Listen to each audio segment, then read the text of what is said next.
یا رسول اللہ یا غوثیہ یا علی۔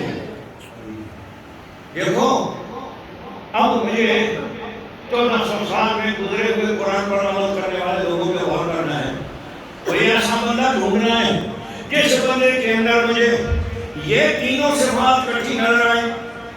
سبحان اللہ۔ اللہ رسول کا اس نے حکم بھی مانا ہو، اللہ سے وہ ڈرتا بھی ہو، پرہیزگاری بھی وہ کرتا ہو اور کامیاب بھی وہ ہوا ہو۔ سبحان اللہ۔ میں نے یہ جب نظر دوڑائی تو مجھے سارے صحابہ کرام اس میں عمل کرتے ہوئے نظر آئے، سارے اہل بیت اطہار اس میں عمل کرتے ہوئے نظر آئے، مجھے تابعین اس میں عمل کرتے ہوئے نظر آئے، تابعین اس میں عمل کرتے ہوئے نظر آئے، بڑے بڑے اولیاء اللہ نے اس میں عمل کیا۔ لیکن جب میں اپنی صدی میں اس پر نظر دوڑاتا ہوں تو مجھے ایک بریلی کا تاجدار نظر آتا ہے، مجھے ایک سلطان العارفین نظر آتا ہے، مجھے ایک امام العاشقین نظر آتا ہے۔ یہ سفر کا مہینہ اس کے عرس کا مہینہ ہے، اس کا نام امام العارفین سلطان الاولیاء سرکار سیدنا امام احمد رضا فاضل بریلوی رحمۃ اللہ تعالیٰ علیہ ہیں۔ اللہ کی اطاعت کرنے میں بھی سب سے آگے اور نبی کی غلامی کرنے میں بھی سب سے آگے، اللہ سے ڈرنے میں بھی سب سے آگے اور پرہیزگاری میں بھی سب سے آگے۔ اولئک هم الفائزون۔ اور ایسے کامیاب ہوئے کہ مسجدوں میں کسی کی لکھی ہوئی شاعری ہاتھ باندھ کے کوئی نہیں پڑھتا ہے، اور جمعے والے دن جمعے کے بعد ان کا لکھا ہوا مصطفیٰ جان رحمت اللہ کو سلام علیہ کے رسول پڑھتا ہے۔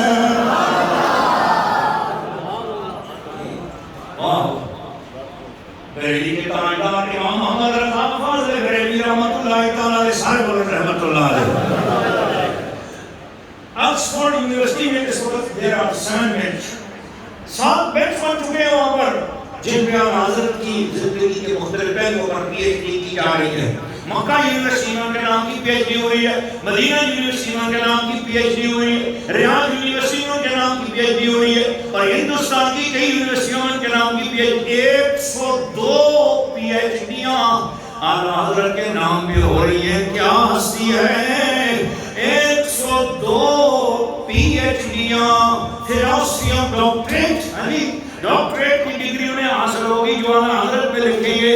سوچو یہ میری مسجد ہے، اس کے اندر یہ لائبریری ہے، یہ جہاں بابا عبد القیوم بیٹھا ہوا ہے اس کے سر کے اوپر آخری جو کھانا ہے، یہ جتنا کھانا ہے اس کے اندر جو العطایا النوریہ فی فتاوی الرضویہ، یہ اعلیٰ حضرت کے لکھے ہوئے اپنے ہاتھ سے 60,000 سے زیادہ صفحے ہیں جو انہوں نے مصطفیٰ کی امت کے لیے دین کے فتاوی پیش فرمائے ہیں۔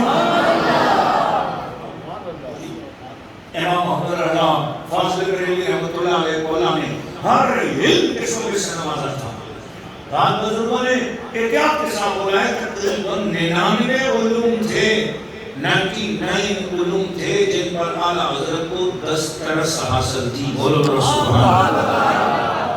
عاشق اہل بیت مصطفیٰ دیکھو تو امام محمد رضا ہیں، عاشق صحابہ کرام دیکھو تو امام محمد رضا ہیں، قرآن کا مفسر دیکھو تو امام محمد رضا ہیں، فقہ کی دنیا میں دیکھو تو فقیہ امام محمد رضا ہیں، حدیث کی دنیا میں دیکھو تو محدث امام محمد رضا ہیں، حساب کی دنیا میں دیکھو تو سب سے زیادہ میتھمیشن حضرت امام محمد رضا ہیں، طب کی دنیا میں دیکھو تو اعلیٰ طبیب امام محمد رضا ہیں۔ اگر معمول پر جس فن کی دنیا میں دیکھو، اس فن کی دنیا میں، علم کی دنیا میں، حکمت کی دنیا میں، دانائی کی دنیا میں، بصیرت کی دنیا میں، امامت کے مقام پر فائز جس کا نام ہے امام محمد رضا ہے۔ اللہ فرما رہا ہے وَمَن يُطِعِ اللَّهَ، جس نے حکم مان لیا اللہ کا۔ اچھا، اطاعت اور اتباع اس میں فرق ہے۔ جب اتباع کی جاتی ہے تو سوچ سمجھ کر نہیں ہوتی، اتباع ہوتی ہے آنکھیں بند کر، بس جو کہہ دیا مان لیا۔ اطاعت ہوتی ہے پورے شعور کے ساتھ، پوری فکر کے ساتھ، دانائی اور بصیرت کے ساتھ۔ مثلا فقہ میں ہمیں اطاعت کا حکم ہے، غور کرنا۔ میرے شاہ صاحب تو میرا ہمارا نصیب غور کرو، میں بڑی قیمتی بات کرنے والا ہوں۔ اطاعت اور اتباع میں فرق کیا ہے؟ دین اسلام میں 2 چیزیں نہیں ہیں، ایک عقیدہ اور ایک فقہ عمل. تو حکم یہ ہے کہ عمل کی دنیا میں جب جاؤ، فقہ کی دنیا میں جاؤ تو اطاعت کرو. کیا کرو گے؟ فقہ میں ہم اطاعت کریں گے سمجھ کر، سوچ کر. ایک بندہ آتا ہے فطرن یہ کر پاتے، ایک بندہ آتا ہے فطرن یہ تریر کرتا ہے، ایک بندہ آتا ہے 8 تراویاں ہیں، ایک آتا ہے 20 تراویاں ہیں. اسی کے کرا فرمایا سوچ سمجھ کر اطاعت کرو. سمجھ آئی ہے؟ اطاعت کا مطلب ہے اختلاف ہوگا اور تم نے صحیح رستہ شعور کے ساتھ چننا ہے اور صحیح رستے کے پیچھے اطاعت کرنی ہے اللہ رسول کی.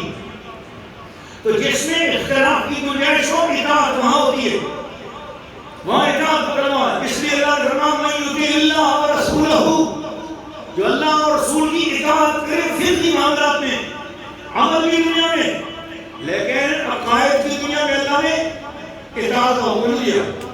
فرمایا قل ان کنتم تحبون اللہ فاتبعونی